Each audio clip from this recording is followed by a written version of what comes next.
Les légions romaines combattaient déjà dans la péninsule italienne avant même la création de la République romaine.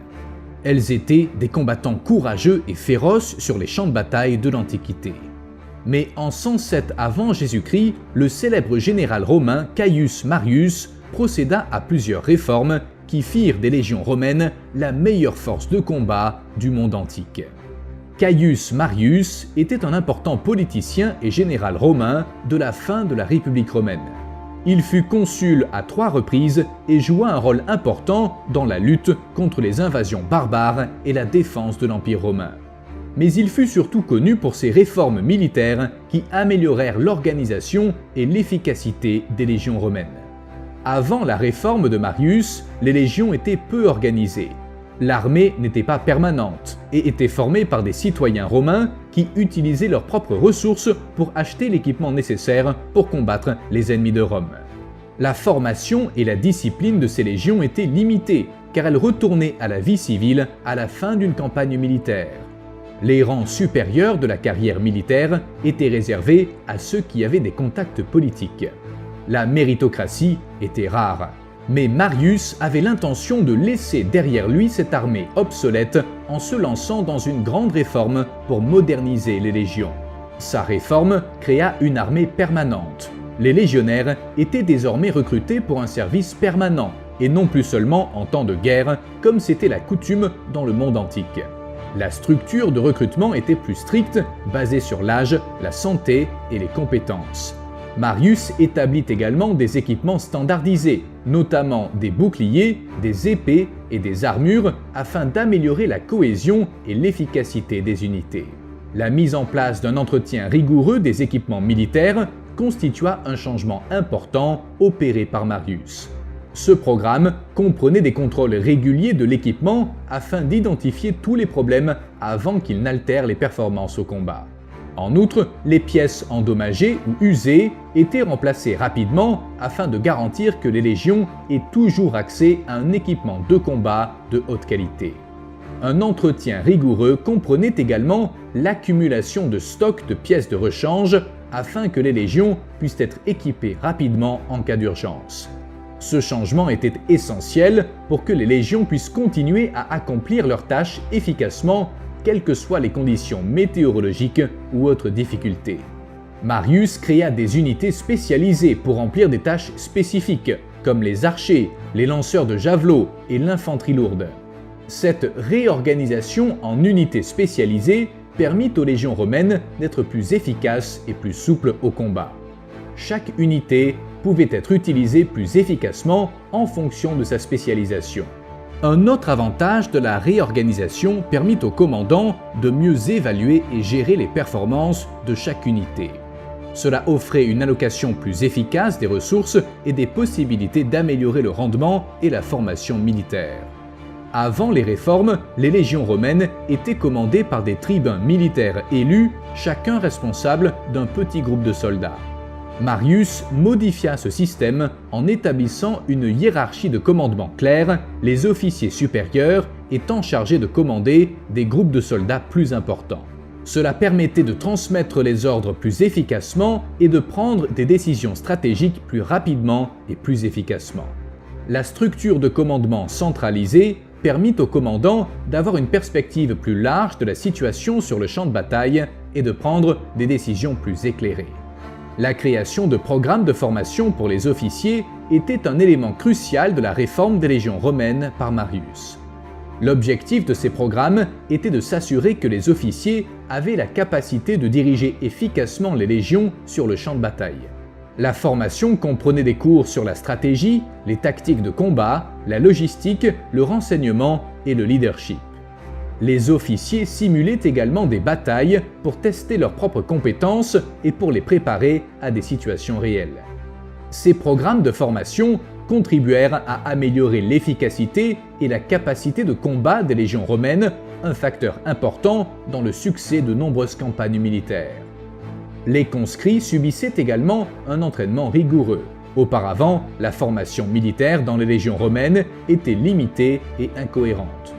Marius changea ce système en établissant des programmes d'entraînement détaillés et uniformes pour toutes les légions. Il élabora également des exercices et des manœuvres réguliers pour que les soldats restent en forme et soient prêts à se battre. La mise en place de programmes de santé et de bien-être pour les soldats eut aussi un impact positif sur les nouvelles légions de Marius.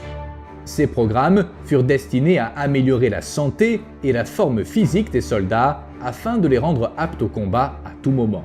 Ils comprenaient une alimentation adéquate, des exercices réguliers, des soins médicaux et le traitement des blessures.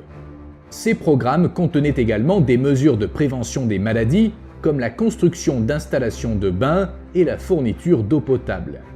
Ce changement était essentiel pour s'assurer que les légions étaient en bonne santé et étaient prêtes à combattre.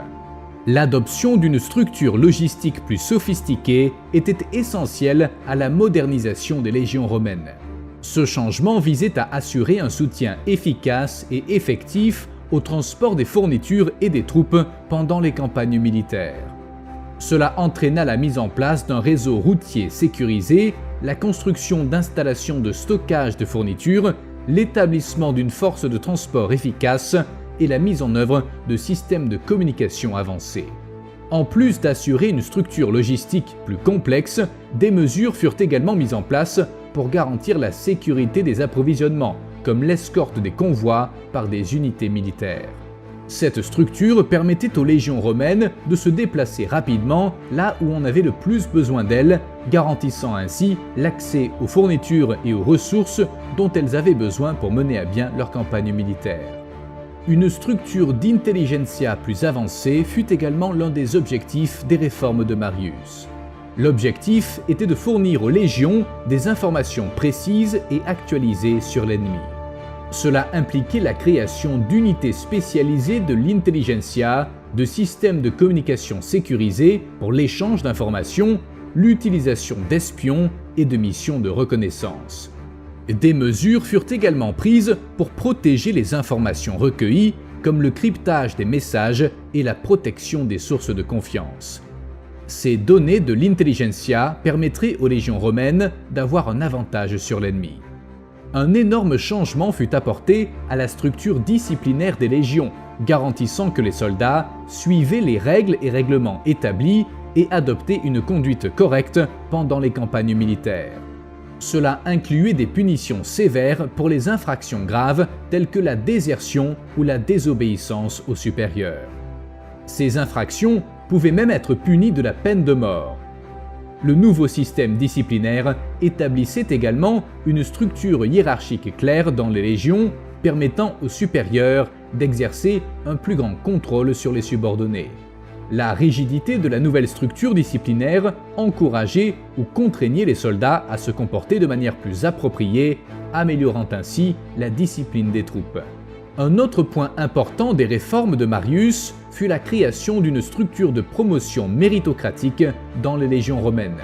Celle-ci valorisait les performances exceptionnelles des soldats, récompensant ceux qui excellaient au combat ou dans d'autres activités militaires. Avant la réforme, les promotions étaient fondées sur des facteurs politiques ou sociaux, ce qui entraînait des résultats injustes. La nouvelle structure permettait aux soldats d'être évalués sur la base de leurs performances et de leurs compétences, et pas seulement en fonction de leurs relations politiques ou sociales. Cela motivait les soldats à travailler dur et augmentait également l'efficacité des légions, car les promotions étaient désormais accordées aux soldats les plus capables.